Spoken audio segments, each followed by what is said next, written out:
It's very easy to know that someone's committed a crime, but it's hard. You've got to prove it and you've got to collect the evidence. Retired policeman Geoff Gauci spent 36 years as an investigator. Everything from shoplifters, drug-related cases, burglary, car thefts, fraud, deception cases. When you moved into here, did you ever imagine that you would be investigating this place? Not in the slightest. Not in the slightest.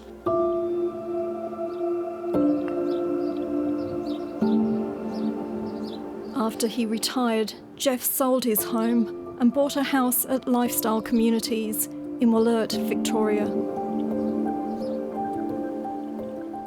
The gated community is reminiscent of a scene from the Truman Show, with rows of houses adorned with perfect lawns and impeccably clean streets. Known as land lease communities, residents buy the house and rent the land, similar to caravan parks. The $1.5 billion Lifestyle Communities chain houses 5,500 residents who've been lured by glossy brochures, TV ads, and powerful resident referrals. The marketing spin made everything look like Disneyland. My favourite ingredient is clinking glasses at happy hour. When did you start to get suspicious that things weren't as they seemed? I jumped on my computer and started looking at the legislation. And I thought, oh, hang on a sec, there's flaws in my side agreement.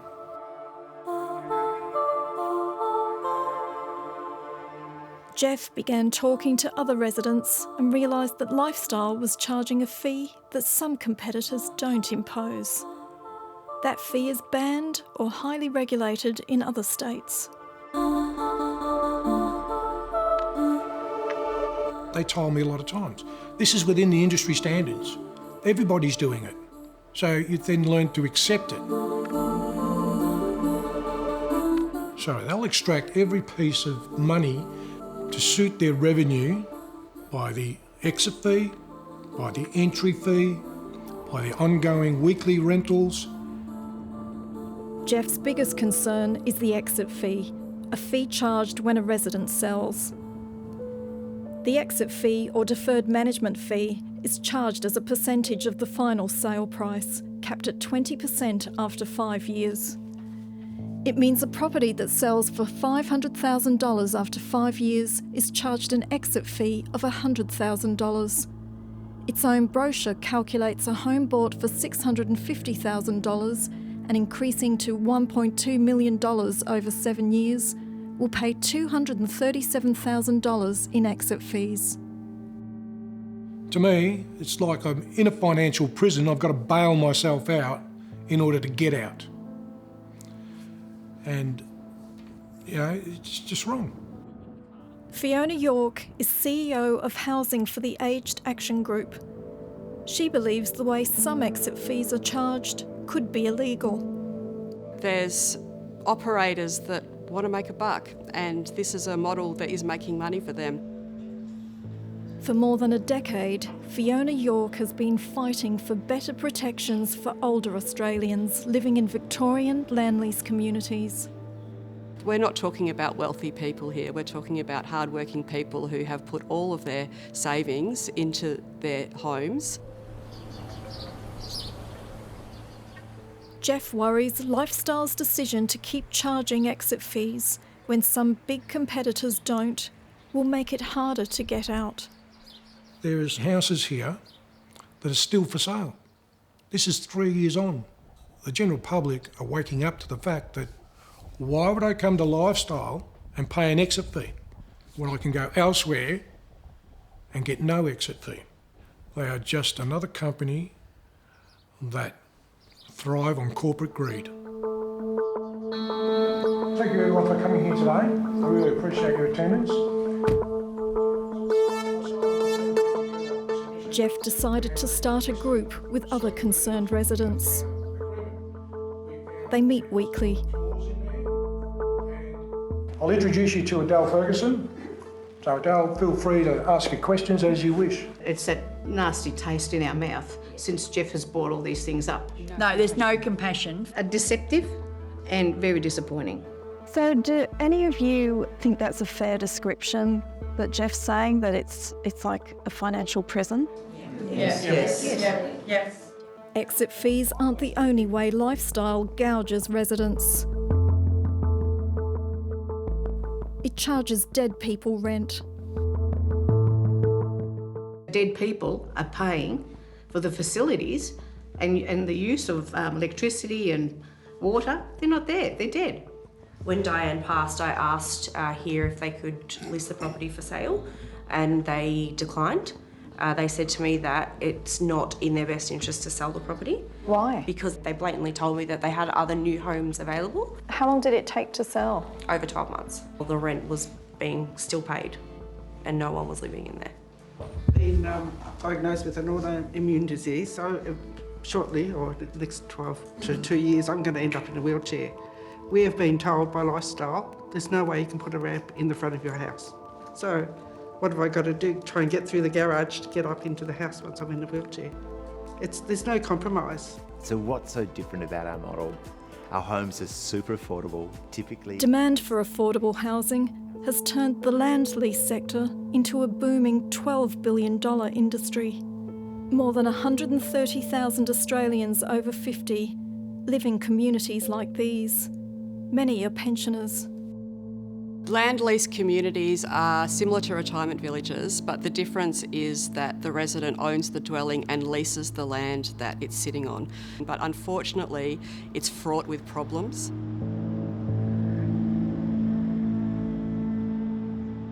Lifestyle Communities has been around for 21 years. It's listed on the ASX and is valued at $1.5 billion. Earlier this year, it raised $275 million to help fund 10 new sites to increase its network to 32 locations. Its business model is based on charging rent up to $1,000 a month for couples and exit fees, as well as selling new homes and communities. A key sales technique is tapping into residents' friendship and family circles for sales leads, offering cash and other incentives for every sale. We've referred 9 people to Lifestyle Communities. Downsizing is just the way to go. I referred 4 people to Lifestyle. $1,000 cash in your pocket, dinner on us, mega travel prizes, free electricity. Congratulations to our winners for an amazing 7 referrals. They're off to Europe. Well done. A great reason to start referring. The main sales come from referrals. My wife and I have referred over 7 people. We're aiding and abetting Lifestyle to bring people into the community to sell the product. Because she was crying, because she's so upset. Geoff has referred so many people, he received a free overseas holiday. Robert Humphreys put his home up for sale in 2022 and didn't find a buyer until earlier this year. And why did it take 17 months to sell it? Well, in the contract it says Lifestyle will do everything they can to assist you to sell when it's time to come to sell. And you don't think they did? I've got it in writing from one of the managers when we questioned about putting the home on the market. Will you assist us to sell? And he said, no.